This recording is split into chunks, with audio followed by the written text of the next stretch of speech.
Courtney Blankenship here from Western Illinois University, and our Music Business Association is pleased to host the Jeff McClusky this evening.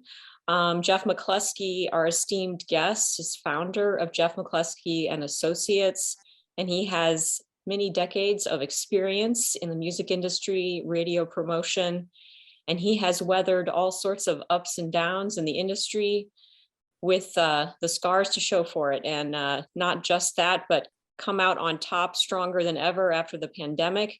And so we are thrilled to have him here. In addition to sharing about his background and career, he is also the mastermind behind Bonnaroo University and Lollapalooza University, as well as Summer Camp University. And we're going to talk a little bit about that as well.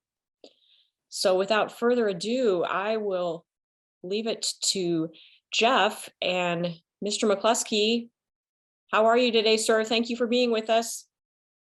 Hi, Courtney, and everyone. Thank you for having me, and thank you for taking the time. Appreciate it. We really appreciate it. I'm going to introduce you real quickly to some Music Business Association executive members. We've got, if you all want to wave, we've got Isabel, our president, right there. And we have Julia, our treasurer. You want to wave, Julia? I'm going to scroll so I can see everybody here. Can you see everyone? Okay. Oh, I've got a little blip here. I'm trying to, they're having we're frozen. Stacy says we're frozen. All right, we'll try that later. We've got Julia, Amaris. Oh, Amaris is our secretary. And I'll just wait for them to hop back on. We'll introduce them later. So that's just how networking goes sometimes. Mr. McClusky, thank you so much for being here. You last joined us in 2018, and I had the pleasure of seeing you the last two summer camp music festivals. So would you mind sharing a little bit about your background and what you do? I know that that's not a short answer, but if you could share with us, that would be amazing. Okay. Once again, really, pleasure's mine, and nice to see you all this evening. I'm sorry that I'm not there in person. I've done that before. I like it much better in person. Hopefully another time, but maybe I'll get to see some of you at summer camp in Peoria over Memorial Day weekend. Hope so. And I'll give you a little bit of a little background, a little bit where we were, or where we are going. And maybe I can share some experience, strength, and hope with those interested in the music industry. And if it isn't interest in the music industry, maybe even a few motivational life tips that have to do with never give up, resiliency. As we say in one circle that I'm in, don't give up the day before the miracle. And anyway, let's see. So we've been in business for 41 years. And when I see that Courtney mentioned that I last came in 2018, wow, is it different than 2018? Whoa. So I grew up in New York. I went to high school in New York City. I went to college outside of Boston. And while I was in college, I worked at the college radio station because I thought it was cool. I was a music person from the beginning. I played in bands from the time I was 10, and I was able to buy a Beatles wig and act like a Beatle. That was a big thing back then, 1964. Oh my gosh, go get a Beatle wig. Are you Paul? Are you John? Are you George? Are you Ringo? And I remember standing in front of the mirror. It was either Simon and Garfunkel or the Beatles or the Dave Clark Five or whoever. And so I liked the idea that maybe I could get in front of people, and girls might like that too. But so that was my entry. But you know what? I loved music. I grew up when radio was the only form of consumption. And growing up in New York and Boston with big radio markets, I just loved all different kinds of music. I loved top 40. I love pop. I love country. I liked urban. So I was genre agnostic, so to speak, and I think I am still today. So while I was in college, I became college DJ, college music director, and that's the early days of Freeform radio, where radio stations, there was a radio station in every market or two that were DJs could pick their music. A lot like college radio. There were commercial stations in all the big markets back then that did the same. And pre-consolidation, pre-formatting for the most part. Anyway, I did that. I was a music director. And then I heard the Freeform station in Boston, which I loved because I got to see how, wow, these DJs actually have people come and visit them on the air. Max Sands talking to Aerosmith. Norm's actually interviewing this guy, Bruce Springsteen. Peter Wolf from the Jay Giles Band, the Eagles, Bonnie Raitt, they're all visiting the station. How cool is that? So I applied for an internship, and you would have no idea what I'm talking about, but applying back then meant write a letter, put it in an envelope, call a telephone number, and leave a message. That's all it was. So that's like your grandparents or your parents telling you they walk 5 miles to school in the snow. But that's what it was, So there was no Google. There was no, you had a phone book was about the most you found for resources in Billboard magazine. So I did the internship. I learned what the people did at the radio station. I found that, in fact, I had a really good mentor, which is always the key. And one of the other things I would say today, mentorship with internship. Maybe we could write a song together. Internship, mentorship, because it's the key. I've heard of people having internships at great companies and having bad experiences of getting coffee and making copies. And I've heard of people with very small companies where somebody cared for them and really learning something and being propelled forward. So I believe we do a really good job with that. We've had our intern program for 30 or 40 years. We call it the We Launch program now because it's more formal. Over the last 10 years, we always took interns. We always invited them to concerts, invited them to meetings. I really think we valued their opinions. And there's 75 people in the music industry that came out of our intern program, including 3 record company presidents and a number of other people in broadcast or in the music artist managers that I'm really proud to be able to say that. And most of them are willing when I say to Andrew Hurtler, who manages Shawn Mendes, Andrew, would you mind talking to somebody? Sure, Jeff, anything.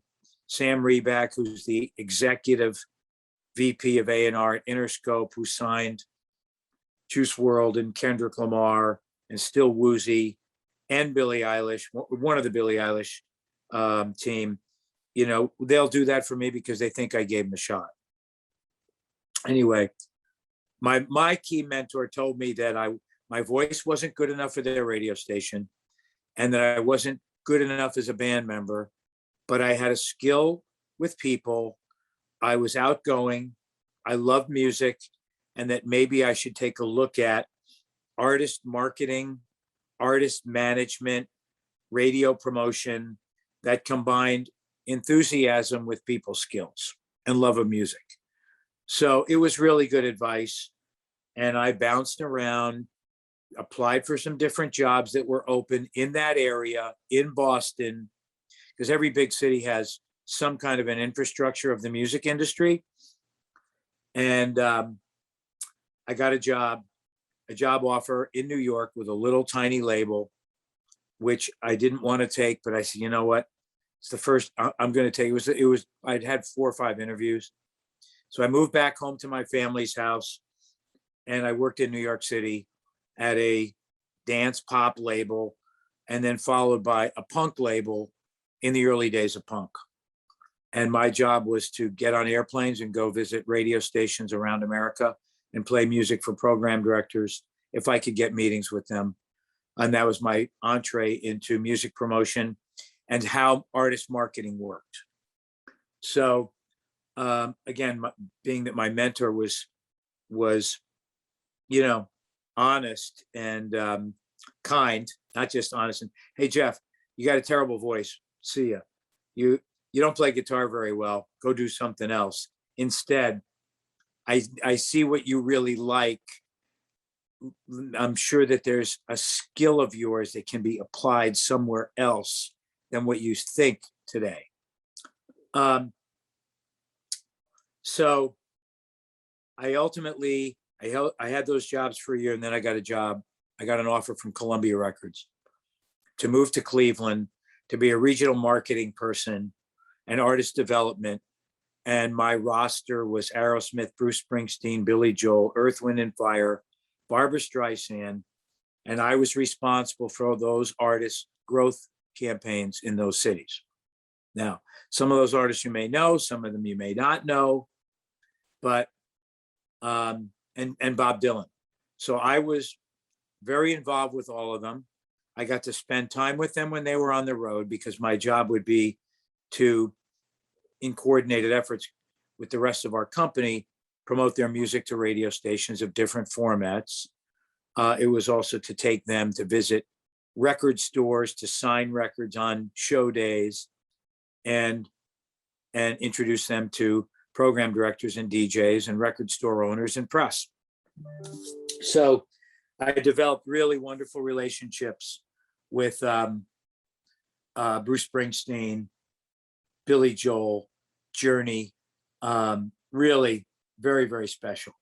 And their management teams, who I saw a couple of weeks, I saw Miami Steve, who's Bruce Springsteen's other guitar player. I saw him in New York a couple of weeks ago at the Clive Davis 90th birthday party.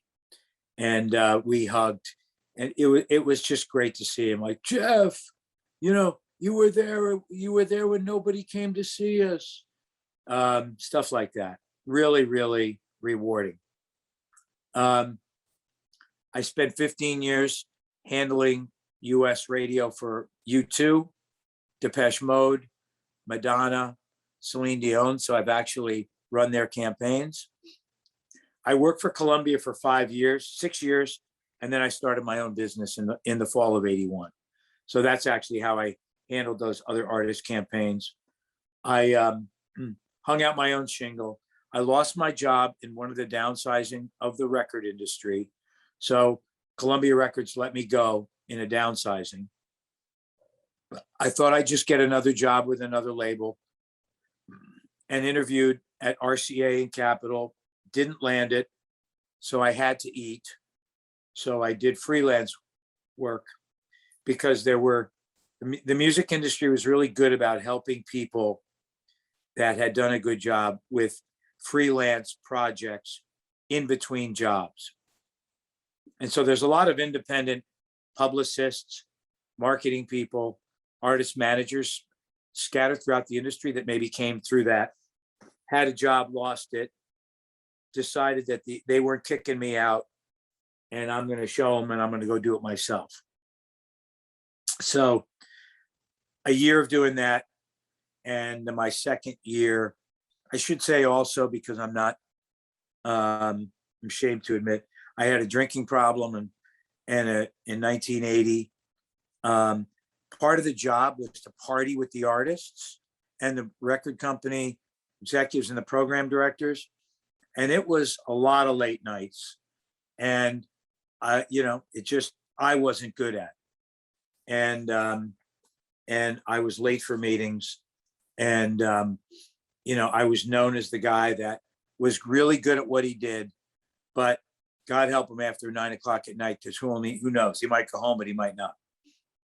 And I worked for Columbia Records, which was owned by CBS, and CBS didn't tolerate that. So if you work for Elektra or RCA or Casablanca, they didn't care. But my bosses did. And so I did go into rehab in 1981. And so, rehab in 1981 were bus drivers and CTA workers in Chicago in a round building. That was not fun. But, it gave me a chance to reset my life at a time where I needed it more than I thought. And, thank God for that, because years later, other people that I grew up with that also got sober would call me and say, Jeff, can you tell me how you did this? Because I'm struggling. And I know that you do that AA stuff, and your business took off because you told people that I had nothing in the way of my own work ethic at that point. So that's how I started the business. So I have been in business 41 years. We've launched a number of artists. I was a small business by myself, clapping because I did $30,000 worth of business in 1 year. And in 1999, I had 50 people and we did 25 million. And we became the number one radio promotion company in America by far. Thank God for that. We had a model, we had a team that was unbeatable. And we were early on in working on some models that were not really in existence. So in business school, they say first mover. We were the first mover in an area that really took off. In business school, they also say first movers are sometimes really take off. Other first movers are like pioneers. They get shot in the back. So it was risky, but it was less risky for me because I really didn't have a plan B.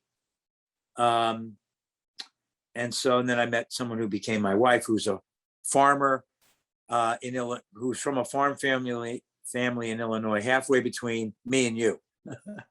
She grew up on a gladiola and corn farm. So that took us to, early 2000s, where the record industry collapsed. The biggest years of the record industry were 95 through 2000.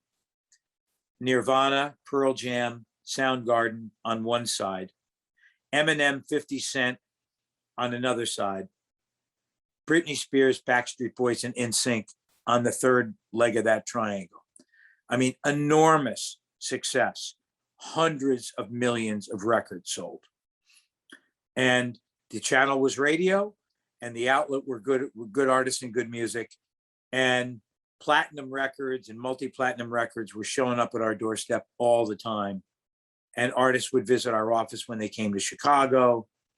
And Britney Spears would come in with her mom, and NSYNC would play in our conference room.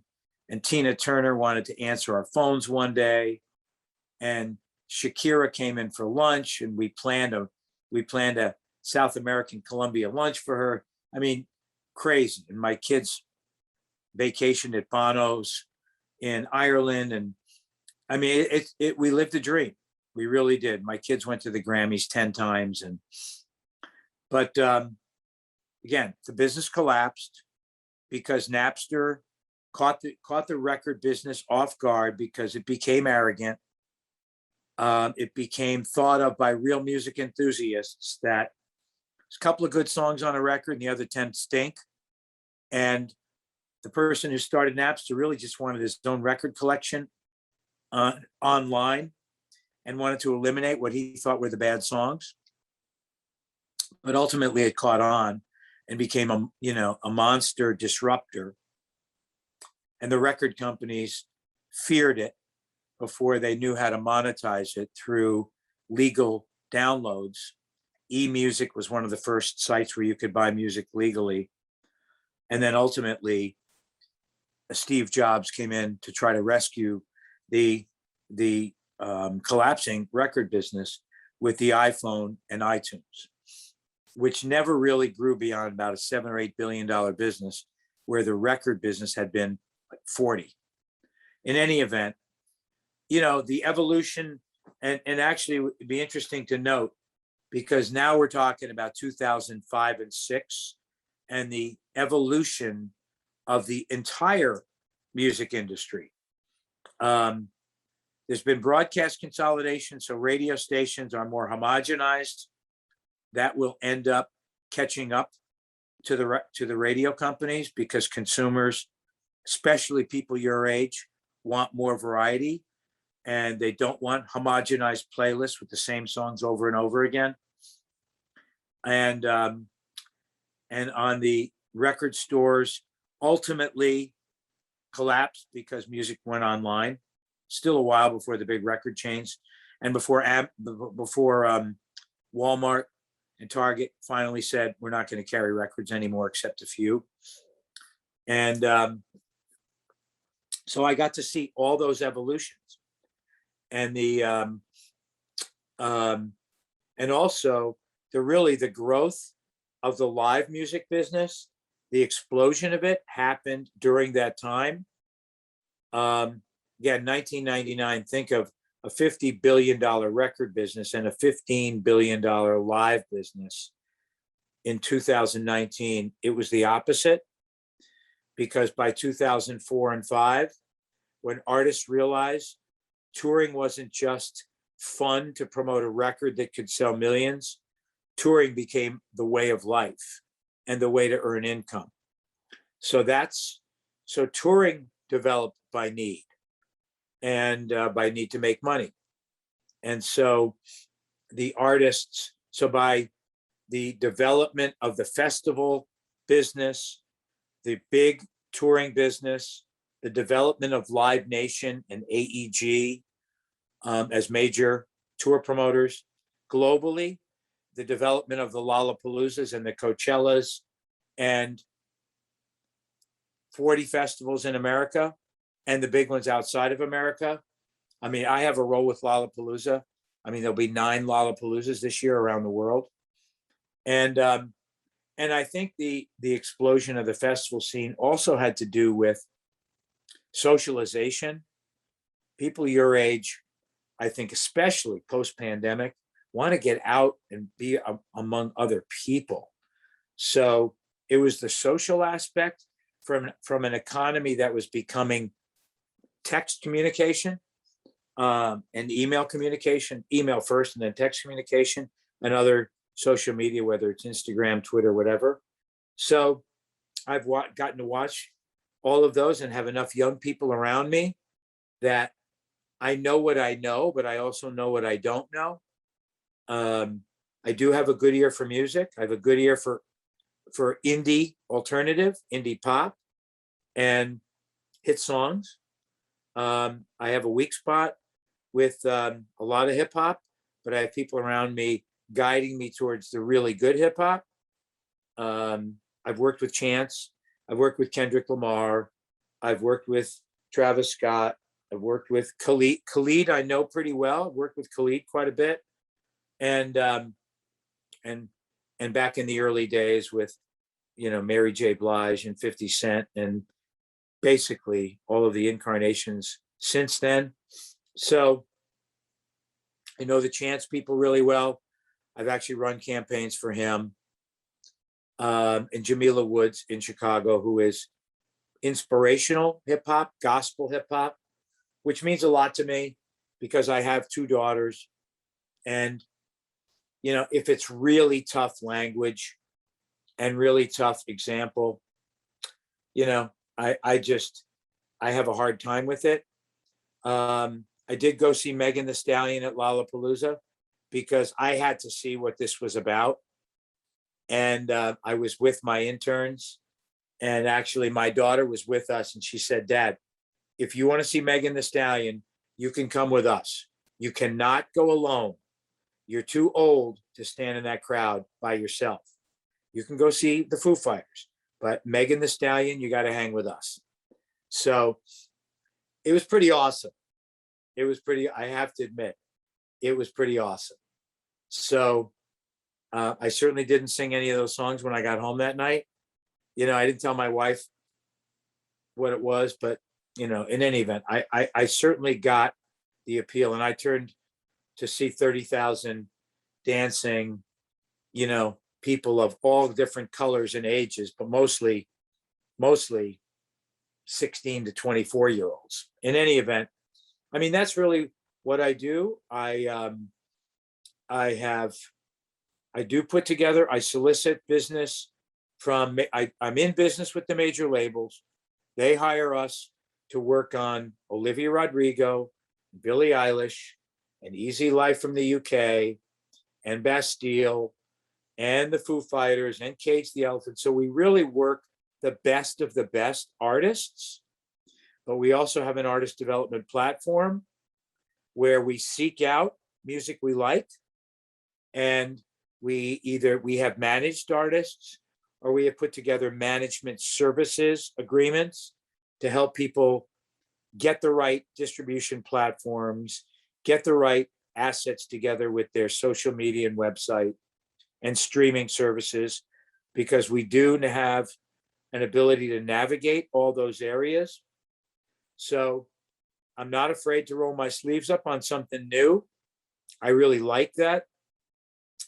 My interns like bringing new music to the table that we can all discuss and see if we collectively think that there's something there that we should maybe call them and see if we can get on a Zoom with the artist and manager and start discussions.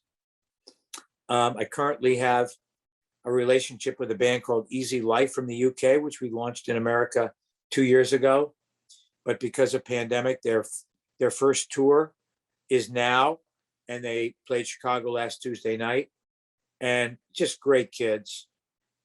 Pop, alternative hip hop music. New song called Beeswax. Check it out. Let me know if you like it, or if you don't, that's okay too. And I have a role with a band with Peter Cottontail, who's Chance's music director, who's a gospel artist in and of himself. We're about to start a campaign with an artist by the name of Benjamin Carter, who's also from the Chance team, who's another inspirational hip hop. And of course, by inspirational hip hop, I mean, it's okay to bring him to sing in a girls' Catholic high school. I won't get in trouble, and he won't get in trouble. And we have an early stage indie alternative artist from Chicago and Savannah that I just got booked onto the summer camp festival. So another artist that played last year, Joe Hurtler, who is 5 records in, and I thought he sounded like Dave Matthews meets the Flaming Lips. So I'm going to help them launch their next record next month. So again, I like where I can use my Rolodex. So, you know, the last thing I would say is that, you know, 41 years in, I have a pretty deep Rolodex. I have pretty deep navigational skills. And I think I have credibility and enthusiasm. I mean, the enthusiasm, you can't replace, and you can't buy it. You either are totally in it or you're not. I don't know that I've ever looked at a clock while I was working in 41 years, except when the next Zoom was. I am sometimes governed by Zoom, but you know, I'm going to summer camp, and I will be going to Bonnaroo and Lala. And I did not go to Coachella this year, which is the first time I missed it in many, many years. My older daughter, who's 32, that works for the big agency UTA in Nashville, she always goes to Coachella. She and I go together. We're very close. And the deal is, she always tells her friend, my dad and I have one day with nobody else. Leave us alone. I hang out with my friends the other days. So when we were there in 2019, we saw Billie Eilish's first performance at a festival. We saw Rosalia, who was amazing. Blackpink, who was amazing. Juice WRLD, King Princess, Casey Musgraves, the 1975, and Tame Impala. We saw all those together, and like all in one day. I mean, actually, it was part 2 days, but a lot of that was over on the first day. I was not really familiar with Rosalia or Blackpink up to that point, and I'm like, I am totally in for whatever this girl does or whatever that group does. And they were really, really terrific. And Rosalia is finally touring America, coming to Chicago, playing the Aragon in a few months. She's played Lollapalooza and Coachella, but she's never toured America. And this is, I mean, if you know anything about Hispanic pop, you know, the biggest artists, Talia, Selena, Shakira, Rosalia will be in that vein. Ultimately, she's that good. So anyway, I like all kinds of music. And my role with summer camp is that I will help curate Summer Camp University. WIU and Bradley will have students involved. There also may be a team of data engineering students from U of I. We have another business that we are developing, which is we're calling the TikTok killer. So I actually have somebody that used to work for me who's a data engineer, A&R person that they find the talent. And he took a platform and a program that he wrote for artist discovery for Universal Music Group that he owned. And we've been in this development stage with coding for the past year with students from University of Chicago. And we're just about to start with another group from U of I, Stanford, and MIT. So I'm really excited about it. I'm totally a student in that room. I don't understand what they're doing. I'm dying to understand it. I mean, again, I'm the connector between the schools and the students and the platform that somebody else is developing. And so I get to be excited about learning something entirely new. But, you know, that's it. Let me see. Today I had a team call. Oh, when summer camp. So we look at the lineup and who's involved. Owners, promoters, agents, managers, artists, faculty. And so my job is to help put together a great experience for the students and a chance to interact with people on all those levels. So those who attend summer camp will meet a handful of the artists.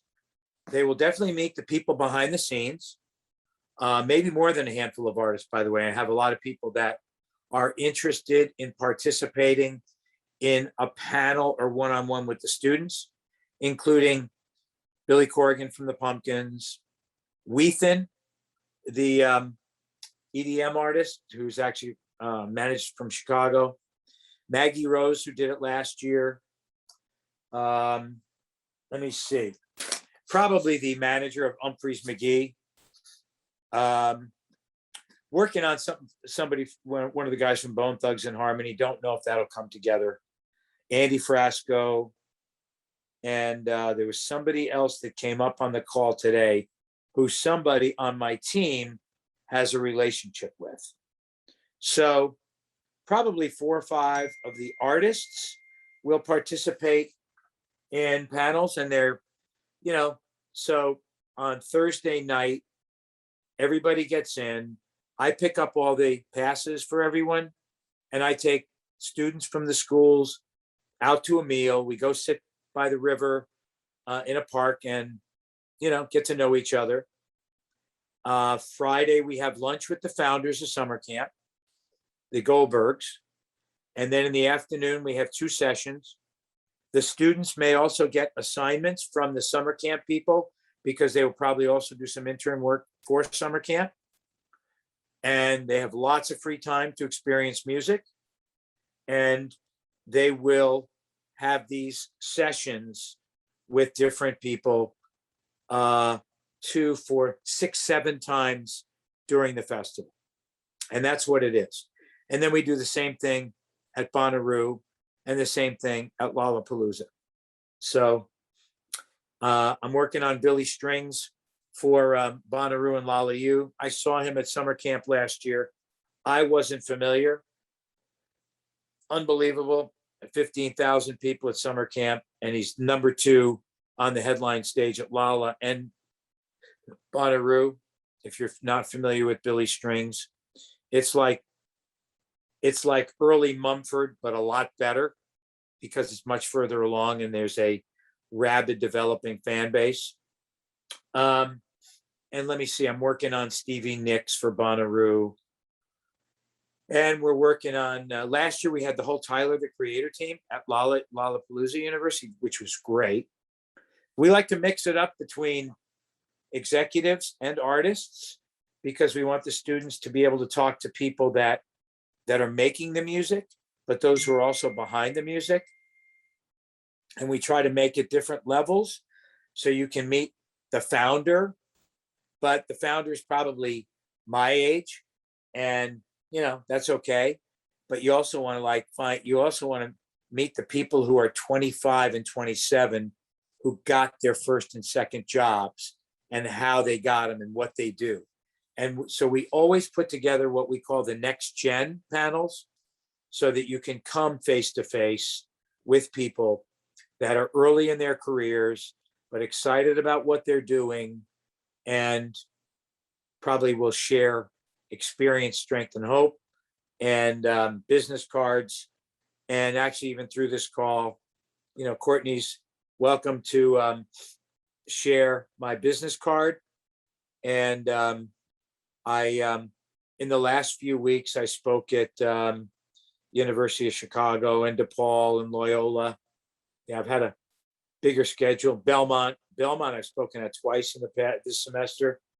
So, and I go down, I speak at Delta State in Mississippi too. I actually have a very good music business program, but a place that is very different, meaning tough situation in a very poor state where there's very few resources for students and families. And I like that because when I go there, I feel really appreciated, and I like that. So, and I'll speak at UC. I've spoken at USC and UCLA and Madison and Harvard. Harvard's, pretty amazing to speak at, but so are all of them. It doesn't really matter where. I like to be able to be of value. And, so that's what I do. I've had a great career. I've lived the dream. I really have. And I've had, in my business life, I've had some really tough times too. And the collapse of the record business was awful. It cost me a couple of $1 million to downsize my company and let people go over a period of time when I had no idea what was going to come after. But we stayed in, and so that's it. I definitely open for questions, comments, observations. If you want to see all this come to life, summer camp is where it does. The Lollapalooza University is pretty much with DePaul, and Bonnaroo U is with Belmont. But I always add in, I have a few live interns during the summer, and they are, I add them into the WIU and Bonnaroo U programs. They don't get credit. Those students at those schools those are 3 credit classes. And my students basically audit the classes. but I am able to add in some people. So that's my story. And I will tell you, I'm not camping at summer camp. I have some students that want to go, that want to camp. I'm like, that's good. I'll stay at the Comfort Inn down the road. Thank you very much. But not that I am opposed to camping, but I'm not camping. So I hope we have a great weekend. You know, summer camp came back last year in August. You know, it was still a problem. Lollapalooza last year, they had 14 cancellations with COVID and travel restrictions. Hopefully things are mostly better. Coachella went off pretty well. There was a bit of an outbreak. Not so bad. But any event, you know, we're not through all these. The Lollapalooza people and the summer camp people were vigilantes for COVID. You had to have proof of vaccination. You had to, you know, masks were required in certain circumstances. Even if you had proof of vaccination, you had to get tested on the way in, especially in the backstage areas. I never had a problem with that. I thought that was, hey, they're just doing the best thing for all involved. So that's it. I guess, Courtney, if you'd like to, Thanks, have Jeff. anybody weigh in, questions. I assume you're all in Macomb right now. We are all in Macomb in different locations. We thought we do meet in person, but on campus, we still have a mask mandate. So we decided to meet separately so we could see everyone's face, which is a pretty glorious thing because we just don't do that right now on campus. You have been really generous with giving all of your background. I think everybody's a little awestruck at your background and all that you've done.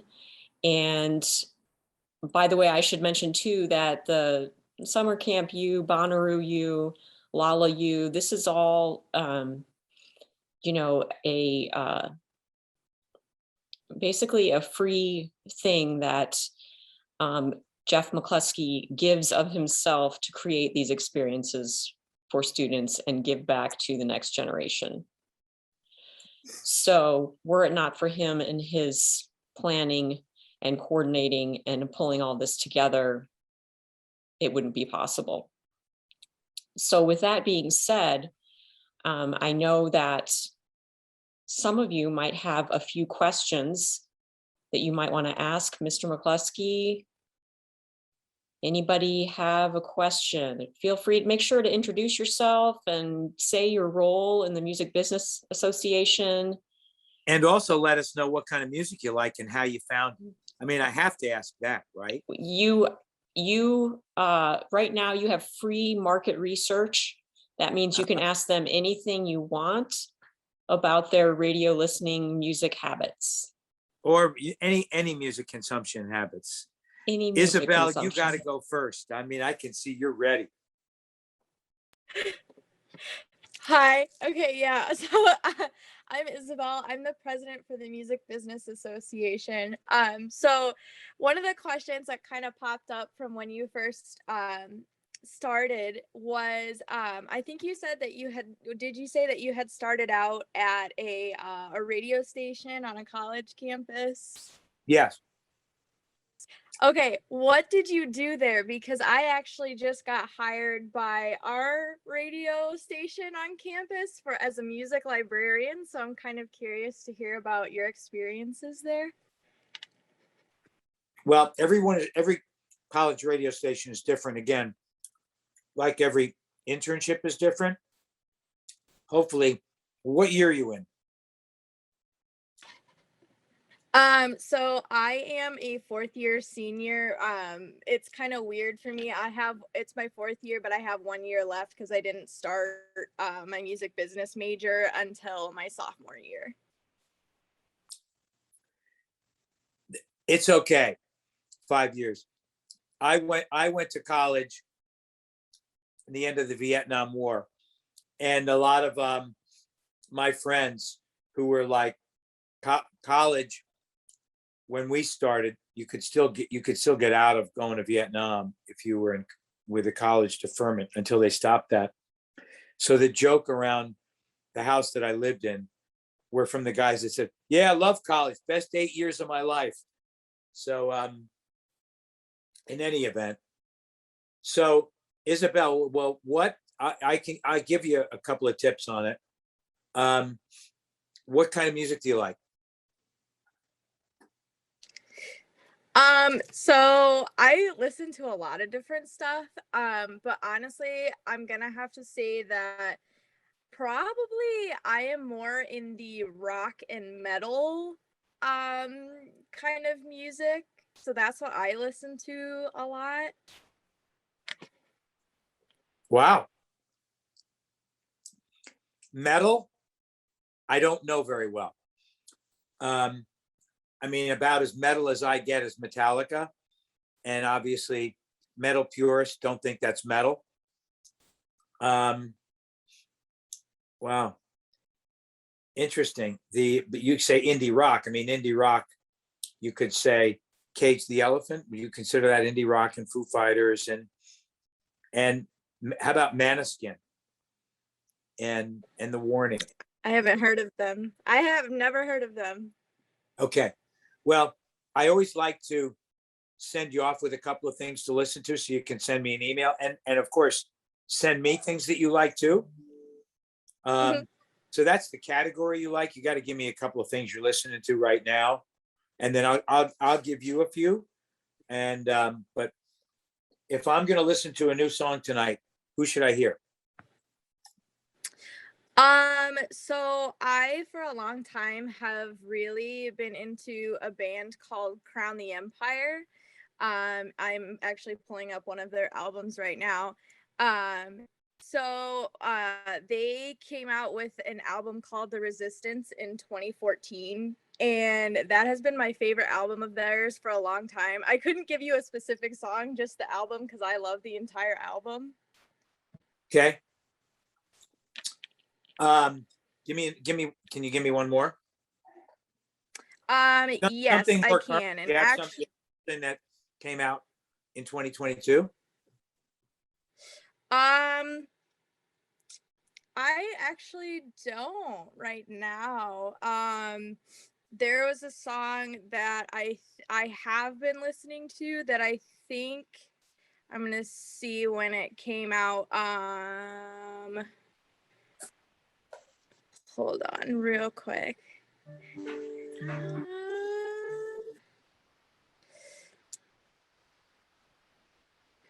So it looks like, oh, actually this song just came out a month ago. So yeah, 2022. It's a band called Dayseeker, and they came out with a song called Neon Grave that I really like. Okay. How do you find your music? So honestly, I go by a lot of song recommendations from friends, just because I am always trying to kind of look at different genres and different songs that are good, whether it's like I hear it on the radio and I'm like, oh, that's super catchy, or a friend's like, hey, I really like this song, you should listen to it. That's how I find a lot of my music. So you don't use Spotify? I do have Spotify. Okay. So let me give you a few, and then I'll give you, I mean, based on what you say you like. It's been an interesting year for hard rock music, maybe partly because of the pandemic. And what happened in 2020, the streaming business exploded, as I'm sure you know, because everybody was home watching Netflix and YouTube and consuming on Spotify because there was no touring business. And when touring came back, it also had to catch up with young people's tastes, whether that's Olivia Rodrigo, Kid Laroi, Arizona Zervas on the pop side. But there were a couple of other breakouts on the hard rock side. A band called Maneskin, which is an Italian rock band that have two songs that have been basically hit songs across all genres, and a song called Beggin', So check them out. I mean, I can't wait to see them. They're playing at Lollapalooza. So an Italian rock band. I mean, I think we all know that the language barrier for music has been lowered, which is terrific because of the amount of features and the amount of Latin American artists that collaborate with English artists, and some of it with Indian artists, and definitely with K-pop, on the collaborations between BTS and pop artists. So music is ubiquitous and it's international, which is wonderful. And another one that's coming up, which is not yet well known in America, but starting, a band called The Warning, rock band, 3-woman rock band from Mexico, that we're going to start working with them. And they have a song called Choke and a song called Money, which have had extraordinary streaming in Mexico, where they're from, and just starting in the United States. A friend of mine with Republic Records signed the band. The same team that's actually signed Lord and Jessie J signed The Warning. And so that's on the rock side. And I'll give you one more, which is just totally in Spanish. And I saw the other night for the first time. I mean, it's fun, isn't it? It's always exciting. So I went to see Dos Santos. So Dos Santos has been around playing in Chicago for 10 years. Hispanic rock band. But rock band, not like The Warning is a hard rock band. Dos Santos sounds like if Arcade Fire was just a little harder, but all in Spanish. And I read about them in the Chicago Tribune last Friday, and I read about their new record, and I read about their history. I'm like, oh, this is interesting. I can't believe that this band's been around for 10 years on a Chicago label that features Hispanic rock music, and I don't know who they are. So I reached out to the label and the booking agency and just let them, introduce myself. Haven't heard back from them yet, but I'll try them again tomorrow. I hope they're not ghosting me, because I didn't ask for free. I bought my ticket.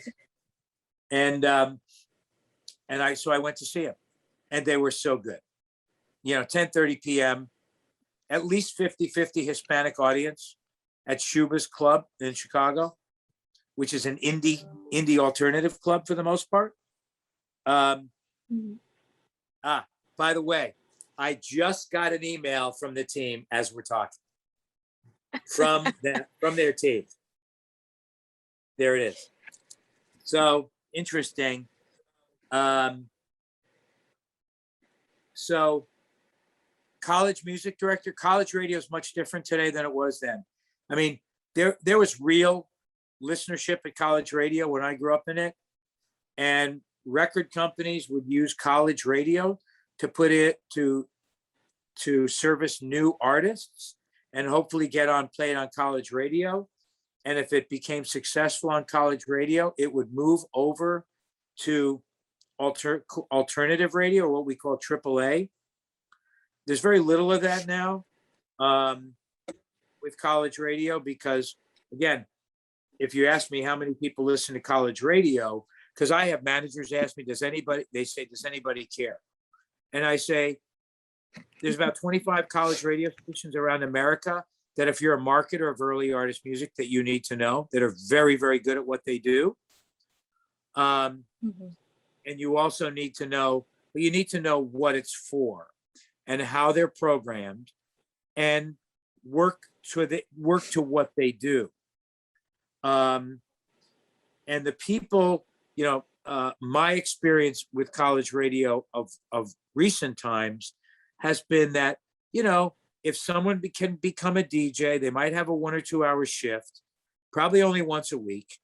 They get to play a lot of what they want. There are some that are really formatted, like Fordham's WFUV and KEXP in Seattle, KCSN in LA. Those are NPR college radio stations that have formats, higher level of entry level for people working there. WXPN in Philadelphia is another one. And so those are, that's one set. But if you're able to become a DJ and actually play music for audience, whatever that audience may be, you might have more of an online audience than you do an on-air audience. Don't know how your campus promotes the radio station, so to speak. But hopefully you've got somebody there that has more experience, that maybe has some time in the industry that can help you through it. Mm-hmm. When you say music librarian, that to me doesn't necessarily mean music director, because a music director helps pick the music with the program director.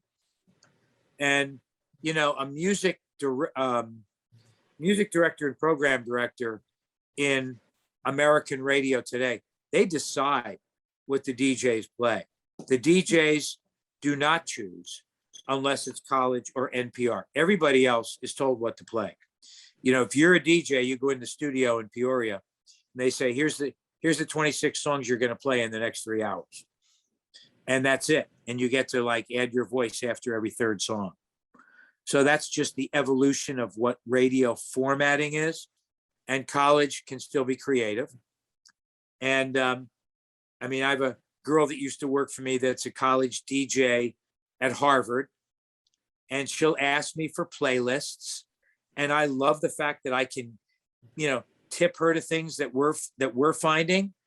And she actually said to me, Mr. McClusky, can you send me a playlist of French hip hop? I'm like, really?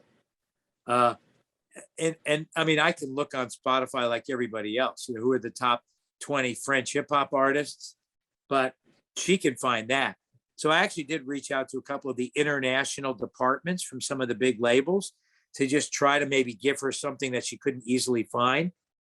But again, that's where I just like being a resource. So as librarian, will you be on the air?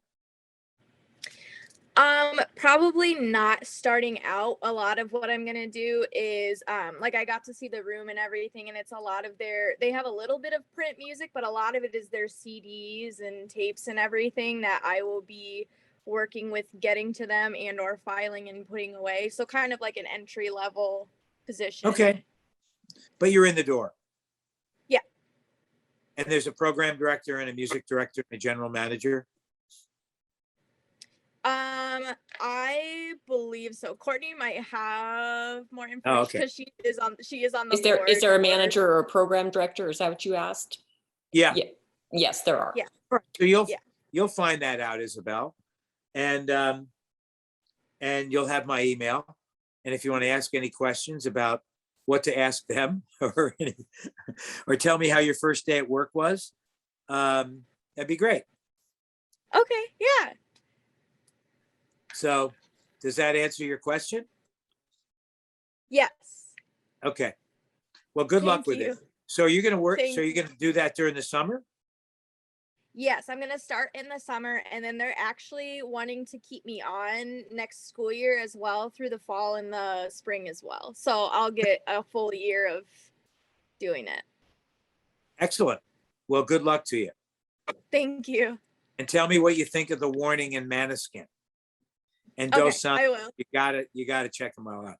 So I think Raina has a hand up. I do. Hello. Hi, Raina. How are you today? I'm doing well. Okay, so my name's Raina. I am a freshman music business major. And my role in MBA is head of security. And That's so okay. my question is, what was your favorite show that you went to go see, and why was it your favorite show? Like, what did the artist do? What did the production team do? Like, what made it your favorite show? Well, let me at least be plural. What were some of my favorite shows? Can I do that? Yeah. Because I don't have one. But I think, you know, in my time in the business, my favorite band of all time was the Grateful Dead. You know, I got hooked when I was in high school. I went to high school in New York City. The the concert business was just taking shape then with venues. You know, a guy named Bill Graham owned venues in San Francisco and New York, and the bands would shuttle back and they started to tour colleges and some cities. And I saw the Grateful Dead because some of my buddies were like, these guys are great. You got to love them. They play different shows every night. They play for hours, and they play folk music and they play psychedelic rock. So I went to see them. They played on my high school soccer field, and in summer of 1971. And so I got to see basically the original band. And because of I've seen them 150 times, and I've gotten to know them, and I've gotten to work with them, and I knew Jerry Garcia, and I knew Pigpen, and I knew all of them very well. And I think that, I mean, you know, Deadheads are definitely a very tough crowd. Deadheads are very devoted, and if they've been Deadheads long enough, they might be arrogant because they're a Deadhead and nothing else matters. And so, and I've lived through that. I mean, their music just captured me because they were different all the time, and they had different configurations and different genres over the years. I really like that. And let me see. Well, when I say that the young people that are Deadheads, and there's plenty of 25, 30-year-olds that are Deadheads, not just like people my age. And when I tell young people, if I meet other Deadheads who are 30, and they were like, okay, when did you start? And I tell them that I saw Pigpen a number of times. If you don't know that name, that's a big one for Deadheads. Pigpen was the original organist who died in 1973 at 32 years old of cirrhosis of the liver. And he was a blues singer and organist, and their sound early on had a blues feel to it. So, you know, God rest Ron McKernan, Pigpen. So I think after that, I on the great experience side. So I went to work. I'm working for Columbia Records. My college buddies and I are all Deadheads, and I got to work with Bruce Springsteen. And Bruce, early on, 1976, 77, 8, 9, on the Darkness on the Edge of Town tour, which was his second national tour, and then on beyond that. And I got to know Bruce pretty well and his team. And so, like the Dead, he didn't do a completely different show every night. You never knew what the Dead were going to do, but you knew that they were going to play a long time. And when I first saw Springsteen, he also played for 4 hours, but it was by himself, jumping into the audience and dancing around. The Dead could play for 4 hours, but Jerry Garcia didn't hardly moved. And I mean, Springsteen absolutely took me like for a loop. I had never seen, I mean, better than Mick Jagger. I mean, Mick Jagger would be the closest thing, somebody that is athletic, you know, like an acrobat in addition, and so good with the audience. And he played a long time because he always said, I want them to feel they got their money's worth. Because he was just a guy's guy. He was from a working class family, and that's how he grew up. And giving people a dollar for a dollar is what he always went by. And I think that, so I was amazed. And a couple of years after working with Springsteen, few years, on his tour called The River, which was his fourth record, and he was finally developing mainstream audience because he had a song called Hungry Heart, which became a hit, you know, bigger than Born to Run and bigger than Darkness on the Edge of Town, which were also big songs. But the Hungry Heart broke him before the Born in the USA tour and all those things, which he actually, if you ask him today, what about Born in the USA? He would hold his head and say, I can't believe I did that. You know, it's not really him, so to speak.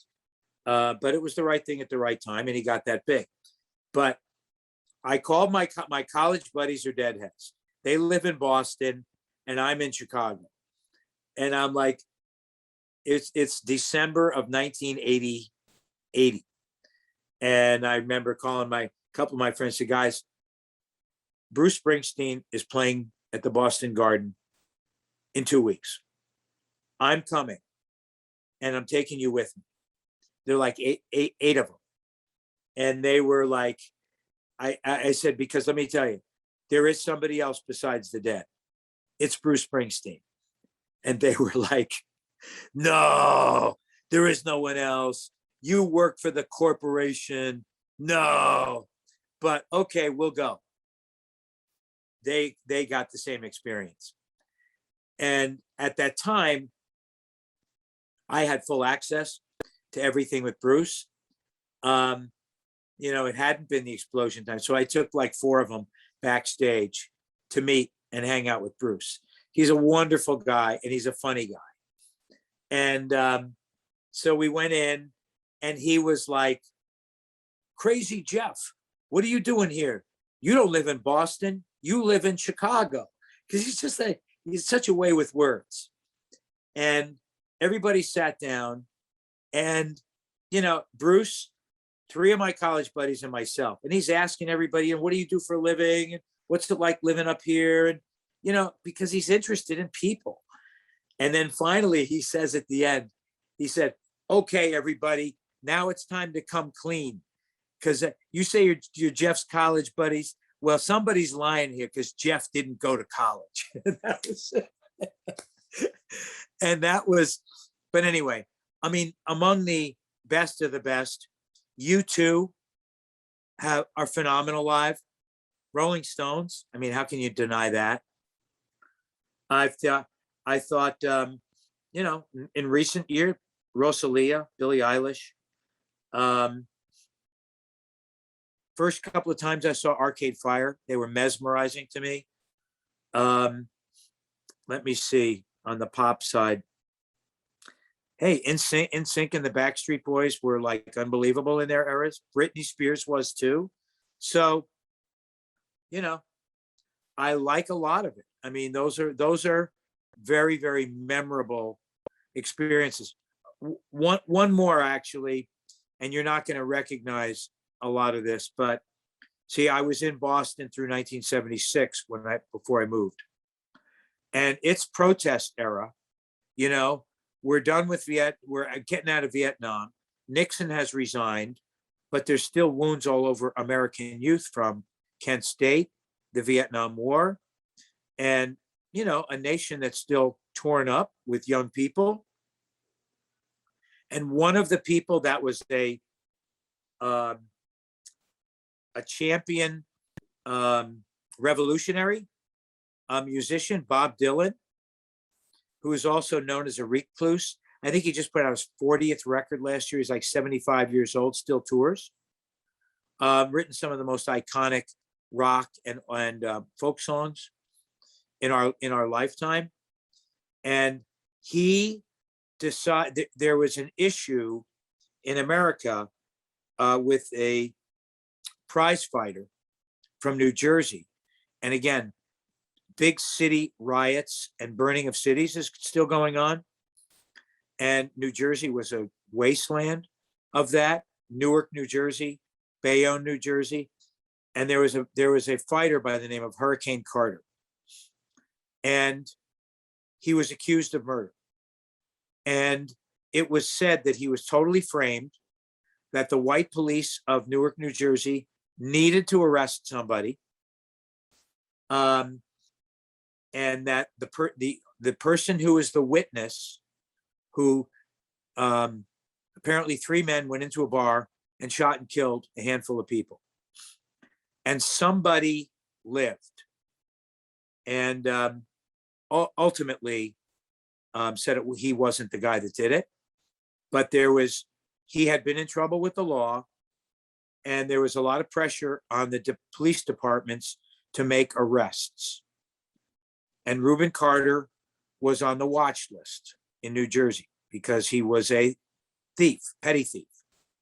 Anyway, somehow he got wound up in this. And I think what happened was he was framed.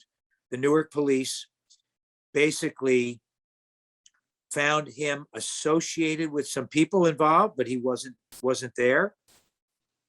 And as the story goes, another criminal who had another charge pending, the police went to him and said, okay, you were there.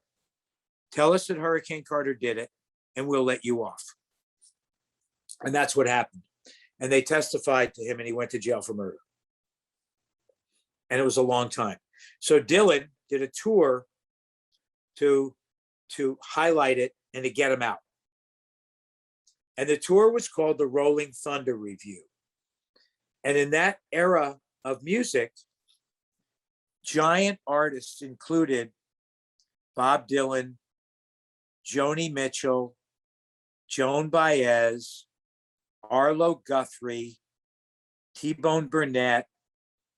Those are just some. Gordon Lightfoot in Canada. The Eagles were already up and running. So like the folk rock scene was huge back then. And because a lot of them came out of being like protest singers. And Dylan was a protest singer. So he collected all of those people and did a tour called the Rolling Thunder Tour. And they all played on stage together. And then they each got solos. And Dylan gave a speech in the middle about Hurricane Carter. And he wrote a song called The Ballad of Hurricane Carter. And he had an album called Mozambique, which is all about those times. And the concert tour started in Boston. And I was still working at the radio station. And I got tickets for the first two shows of the tour at the Harvard Square Theater and the Boston Music Hall. And again, I'd never seen anything like that either. To see Dylan ranting about on stage, white face paint, and then featuring the other artists. So Joni Mitchell got to perform, Joan Baez got to perform, Arlo Guthrie, who was from Boston, who's the son of Woody Guthrie, who's the great American songwriter from the Dust Bowl era. And so I got to see it. And there is a documentary on the Rolling Thunder Review, and it's really pretty amazing. I mean, if you're a musicologist and you like the history of music and the history of great performance, I mean, I do think that there's definitely a lot of recording artists that will say that Joni Mitchell is the greatest singer-songwriter that ever lived.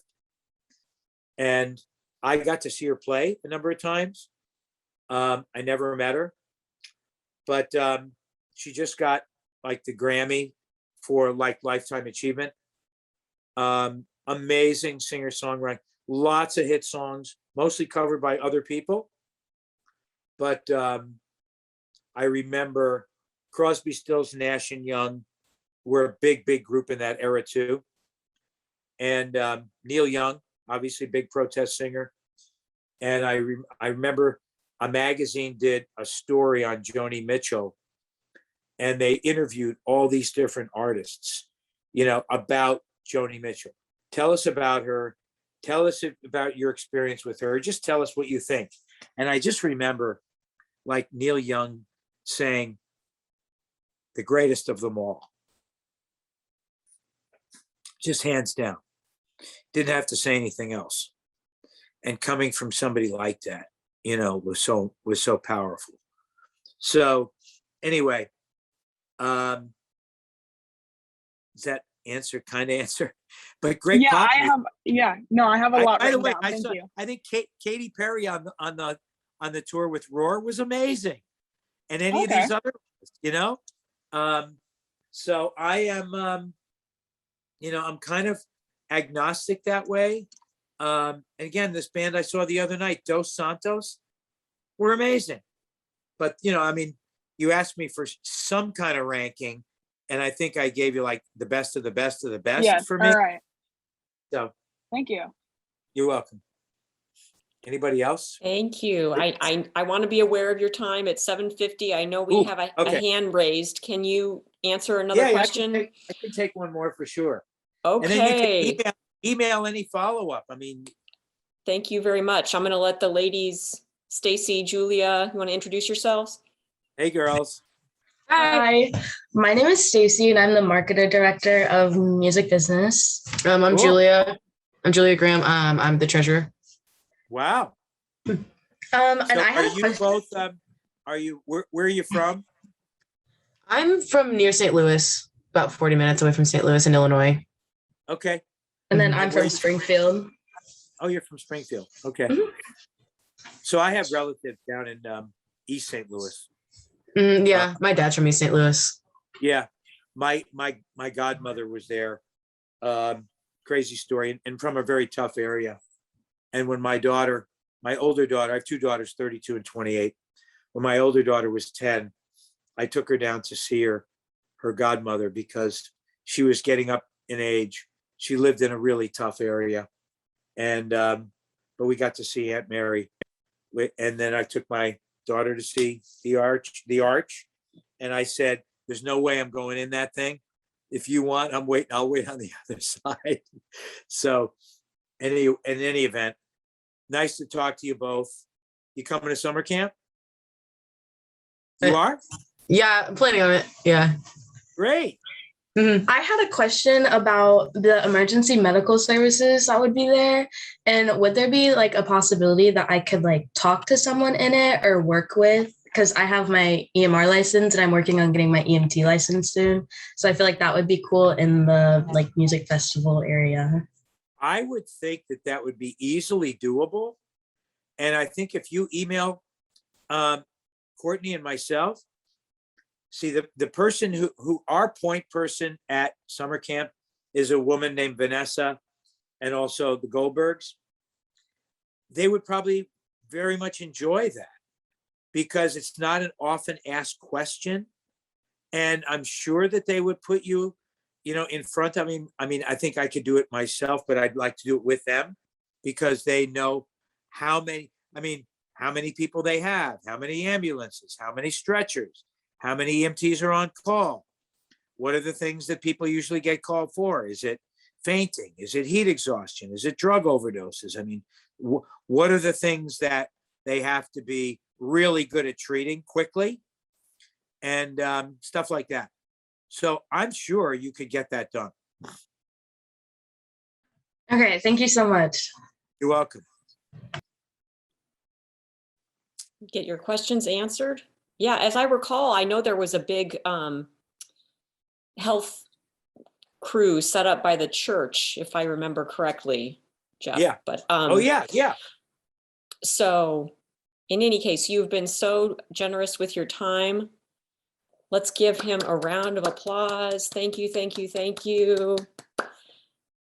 Jeff, I will send you this recording and share with our group your email address if they want to follow up with a thank you and a reach out.